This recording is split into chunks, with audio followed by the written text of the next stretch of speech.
आपके सामने आ गया एक्सरसाइज 7.1 का पहला क्वेश्चन। इसी तरीके से सभी 1 बाय 1 क्वेश्चंस आपको मिलते जाएंगे और आपने थोड़े सा पेशेंस रखे, अगर रिवाइज कर लोगे ना तो ये सारा जो क्वेश्चन है आपको समझ में भी आने लग जाएगा। बहुत हार्ड नहीं है। हार्ड कब होता है? जब हम उसको रिवाइज नहीं करते हैं।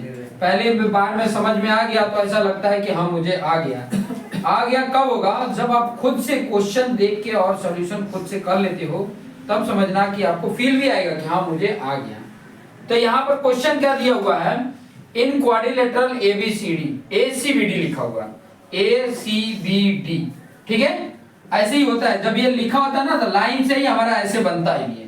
इसी तरीके से लिखना भी होता है। कई बार फिगर नहीं बनाया रहता है, हालांकि यहाँ पर फिगर के लिए बोला भी नहीं था, फिर भी फिगर बन गया है, दिया था, ठीक है कोई नहीं। तो क्वाड्रिलेटरल ACBD आपके पास है। AC इक्वल टू AD दे दिया है। AC जो है वो AD के बराबर, यहाँ लाइनिंग भी बना हुआ है। And AB is the bisect angle A। ये जो AB है इस एंगल A को बाइसेक्ट कर रहा है, मतलब ये जितना एंगल है उतना ही ये भी एंगल है। क्लियर? इतना पता चल गया। अब कह रहा है कि show that this triangle congruent this triangle, ये आपको शो करना है, ठीक है, ये प्रूव करना है। वो प्रूव करने के बाद से इसने ये भी कह दिया कि ये BC और BD के बारे में क्या कहना चाहते हो, क्या है ये, आपस में कुछ उनका संबंध है, कुछ क्या है ये आपको बताना है, ठीक है। तो हम 1 बाय 1 लेकर चलते हैं और क्या पहले प्रूव करना है वही ले लेते हैं। ट्रायंगल ABC और ट्रायंगल ABD, यहाँ पर मैंने ले लिया सॉल्यूशन में triangle ABC and triangle ABD, ये लेकर चल रहे हैं, ठीक है। गलती से कॉन्ग्रुएंट मत लगा देना, क्योंकि ये तो प्रूव करना है, तो हम ये लेकर चल रहे हैं। अब थोड़ा सा देखो, फिगर पे ध्यान देना। मैंने बोला था ना अर्जुन की तरह बनो, फोकस करो। क्या बोला? ABC, ये ट्रायंगल हमको दिखा, दूसरा ABD, ये ट्रायंगल दिख रहा है। इसमें क्या चीजें आपको मिल रहा है? एक तो आपको मिला AC इक्वल टू AD। कौन सा पहले? ABC है ना, तो ABC में AC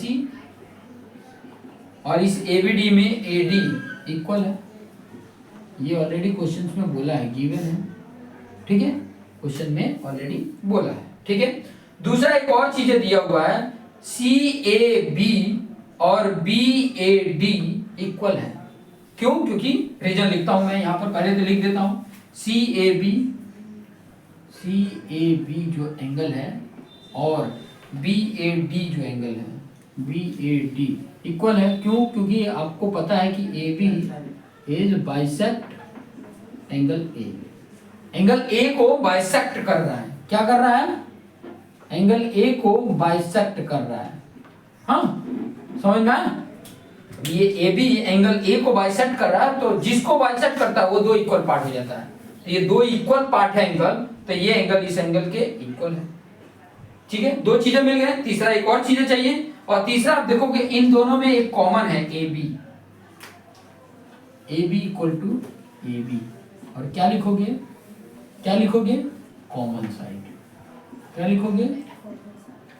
कॉमन साइड, ठीक है, दिख रहा है। अब क्या मिला इसमें से? देखो एक साइड मिला, एक साइड मिला, एक एंगल मिला, मतलब साइड एंगल साइड मिला, साइड एंगल साइड मिला। आप लिख लोगे, एक तो ट्रायंगल आपका ABC है, दूसरा ट्रायंगल कॉन्ग्रुएंट होगा, पता नहीं, यहाँ पर रीजन लिख दोगे क्या?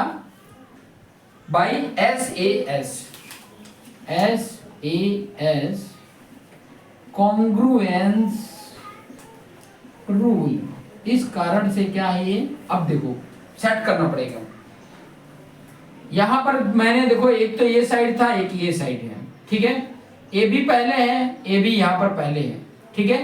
दूसरा AC की जगह पे AD आना चाहिए, AC की जगह पे AD आना चाहिए। अब देखो दो तरीके से लिखोगे, AB की जगह पे AB आना चाहिए, तो AB भी लिख सकते हो और BA भी लिख सकते हो। क्लियर? दोनों लिख सकते हैं। पहले दो पे AB है तो मैं AB या तो BA लिख सकते हैं, ठीक है। दूसरा सेट करो इसके ऊपर, AC जहां है वहां AD होना चाहिए। AC कहां है? पहला और लास्ट, पहला और लास्ट यही सेट होगा, पहला लास्ट। ये वाला तो नहीं सेट होगा क्योंकि ये लास्ट 2 है, तो कौन सेट हो रहा है? ABD। तो यहाँ पे लिख देंगे ABD। अब तीसरा वाला अपने आप को सेट मिलेगा, एंगल A है, यहाँ पर भी एंगल A है, पहले A है, पहले A है। क्लियर हो गया? समझ में आया? ये तो हो गया, यही आपको शो करना था, ठीक है, ये तो शो हो गया। उसके बाद एक और चीजें बोला है कि आप इसके और इसके बारे में क्या कहना चाहते हैं। तो यहाँ BC है ना, BC ये है लास्ट टू, इसके भी लास्ट टू के क्या हो रहा है, इक्वल हो रहा है, तो ये आ गया बाई CPCT। तो यहाँ पर हम इसके बारे में क्या लिख सकते थे, BC and BD are equal, ठीक है, क्या है ये, इक्वल है, ये हम कहना चाहते हैं इस वाले क्वेश्चन से। BC और BD के बारे में ये कहना चाहते हैं कि वो आपस में इक्वल है। रीजन यहाँ पर दे दिया है कि क्यों इक्वल है, क्योंकि ये दोनों क्या है, कॉन्ग्रुएंट है, और कॉन्ग्रुएंट अगर है तो ये क्या बताता है, congruent corresponding part of a congruent triangle are equal. Corresponding part equal होते हैं अगर दो कॉन्ग्रुएंट ट्राइंगल हैं तो, ठीक है। कॉरेस्पॉन्डिंग इसीलिए डाल रहे हैं कि कॉरेस्पॉन्डिंग मतलब पहला है तो पहले के इक्वल, दूसरा है तो दूसरे के, तीसरा है तो तीसरे एंगल के। पहला दो साइड है तो ये भी पहले दो साइड के इक्वल होगा, दूसरा BC है तो BD के इक्वल होगा, तीसरा AC साइड है तो तीसरा AD के ही इक्वल होगा। ये बताता है corresponding part, corresponding part are equal of congruent triangle, ठीक है।